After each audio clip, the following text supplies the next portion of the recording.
You've gotten really excited about AI and you're starting to think, as hot as it is, maybe I can start a business in this area. And I don't think you're wrong about that.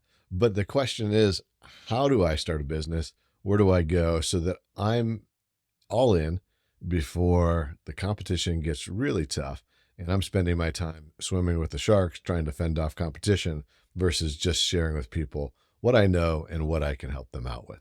Well, if that's what you're interested in, you came to the right place. This is actually the third, fourth, I should be able to count better. This is the fourth video in the series on starting an AI automation agency. In our first videos, we've run through exactly what an AI automation agency is, how to figure out your niche, and then also how to develop your product offering and the offer you present to a potential client to get their business.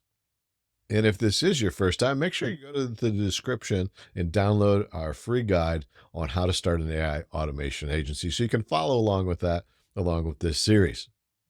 So we've talked niche, we've talked offer, we've talked all of those pieces to hone exactly what it is who we're going after and what we're going to do for them. And today we're going to talk about marketing and lead generation, the really crucial piece, how to get those first clients for our AI automation agency. And stay tuned later on as we walk through step by step exactly how to get email addresses and phone numbers so that we can do outreach to our potential clients. Before we go into the details of exactly how we get the information and how we sell to people, then the first thing you want to think about in the marketing world is, where do the potential clients I have, my target audience, where do they live? Where do they go?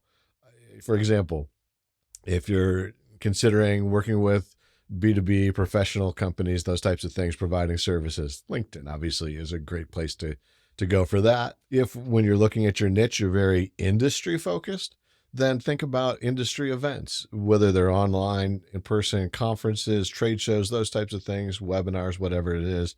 Go to those that are very specific to the industry you're going after. And then others, like for example, e-commerce, they pretty much live online. And so there's a lot of niche forums, Facebook community groups, those types of things, Discord communities, Slack, so on and so forth, where they might live. The key is understanding where the folks live and how you can get to them.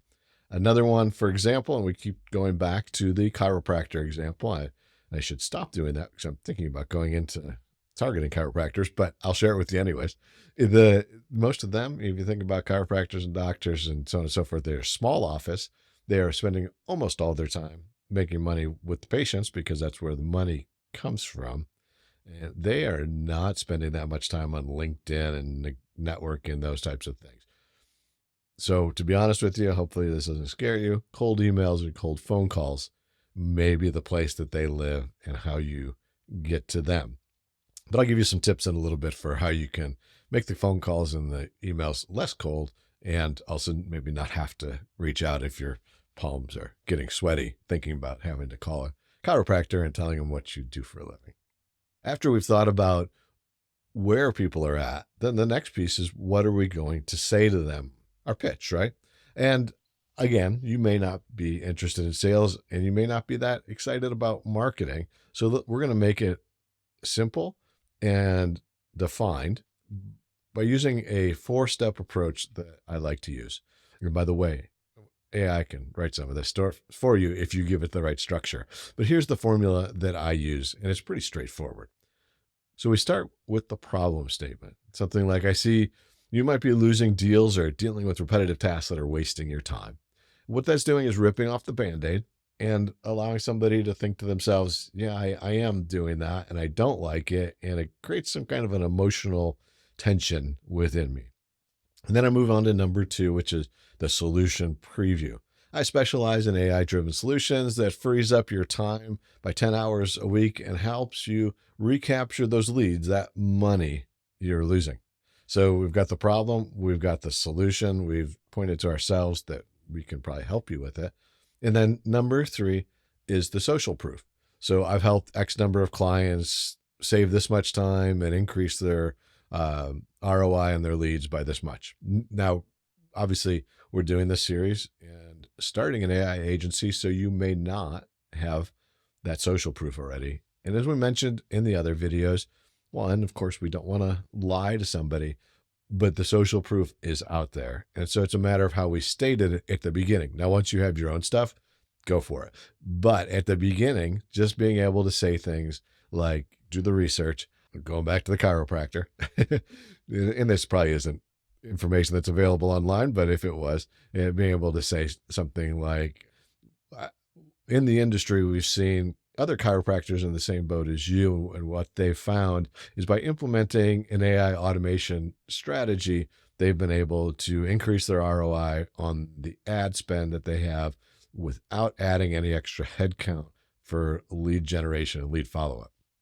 You didn't say you did that for them, but that's what other folks are seeing. And the reality is, if you do your job right, they'll probably see similar results to what everybody else is seeing. And so you can say that with a clear conscience, but the key is to now connect the gap between their problem and other people have had the problem. And now the solution is something that seems a lot more attainable. Once you've got those three pieces, number 4 is the call to action, the ask, right? So let's jump on a quick phone call. I can show you a demo, an audit, whatever that is, and just whatever that is you need to push them to on the back end of this. For me personally, again, the sweaty palms on the sales thing and everything, one thing I mix into my LinkedIn messaging, instead of just let's get on a call so I can sell you something type of thing, I offer to book a 15-minute call to find out a little bit more about what they're seeing in the industry as far as AI and if they think there's things that can help. I'm not saying I'm selling something to them. And to be honest, I don't have expectations that I'm going to sell something to them on the back end. But that 15 minutes, call it 30 if you want, of talking with somebody that's in your target audience to find out what they think, what they see as the pain points, and what they see as the potential solution. Essentially, them sharing with me what the messaging should be to the market that's effective. I will give up 15 to 30 minutes any day of the week for that. So if you're nervous about let's get on a call to sell you something, doing something like that, just doing some market research is a great foot in the door. Maybe they buy from you later. Maybe they don't. Maybe they have friends that will. So it's a great investment in your time. But that's the 4 pieces to the pitch, basically. What's the problem statement, the solution preview, the social proof, and then the call to action, number 4. And remember, I mentioned with chiropractors, actually reaching out to them, sending them a personal email, getting on a phone call, trying to reach out. Use all 4 exactly the same. It's no different with that. As a matter of fact, if you're calling them, if you want to be a little less nervous, write all that stuff out first and then just start talking to them and read through it. They might stop you in the middle. That's great. That's fine. Conversations are the best pathway to an actual sale. But if they stop you, at least you have a point where you can go back and discuss the rest of your items later. If you don't have that written down, it's very difficult to work your way through. You get to the end of a lovely phone call and you forget about number 4, the call to action, which is actually where the cash flow comes from. At the top of the video, I mentioned we've crafted this. We know where our folks live and how to get to our target audience. Now, the next piece is figuring out how to get their information so that we can market and sell to them. And by far the best way, online or otherwise, is a lead magnet. And if you haven't used a lead magnet before, what it is you're offering something of value to the person in exchange for their contact information. I would highly recommend in our industry, in AI automation agencies, that you get their name, their email address, and their phone number.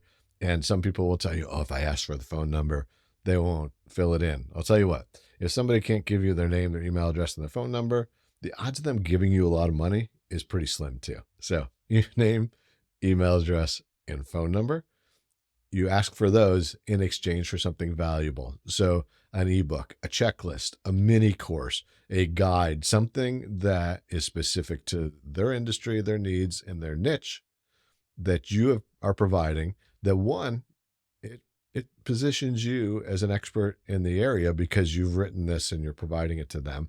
But number 2, and most importantly, they're coming in with a lot of questions about AI automation agencies and what can it do for them.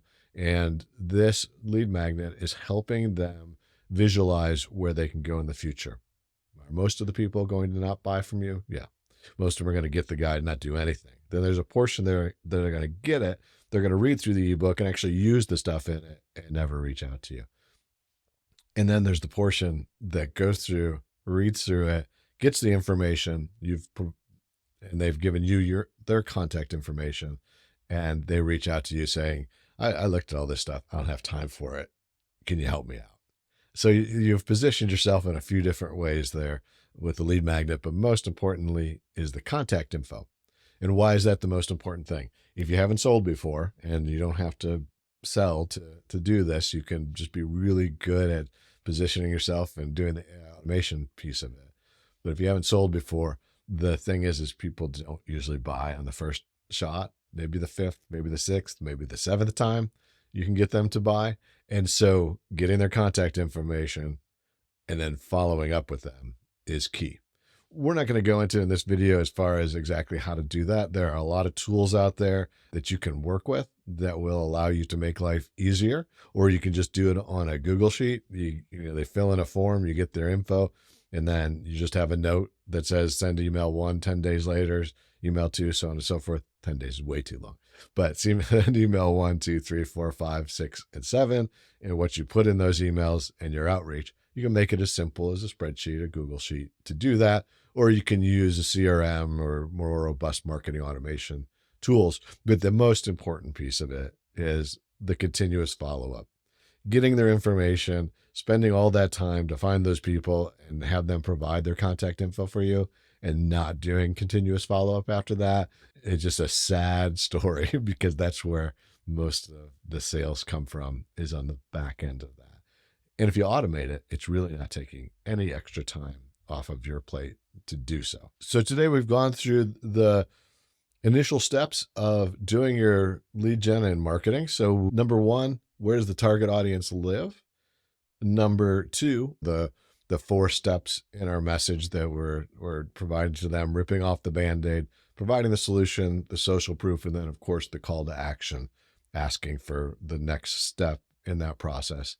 And then number 3, the mechanism behind all of this, which is the lead generation to the lead magnet to get their contact information, and so that we can do the very important stuff we just mentioned, the follow-up afterwards. In the next video, we are going to go to the next step, which is what happens if somebody buys and going through that onboarding and retention strategies. The number 1 question I get about AI automation agencies: if I build something for somebody, isn't it a one and done deal? What am I going to do to make more money after that? And so that's what we're going to talk about. How do we get them onboarded?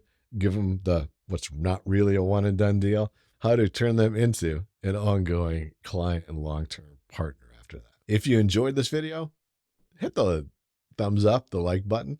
Also subscribe, and I would recommend ringing that little bell so that you can be notified when that next video in this series comes out. Anyways, until then, I hope you take some time to start to look at where people are at that are in your target market, reaching out to them in whatever way you feel the most comfortable reaching out to them, and starting to pitch in whatever way that looks right for you.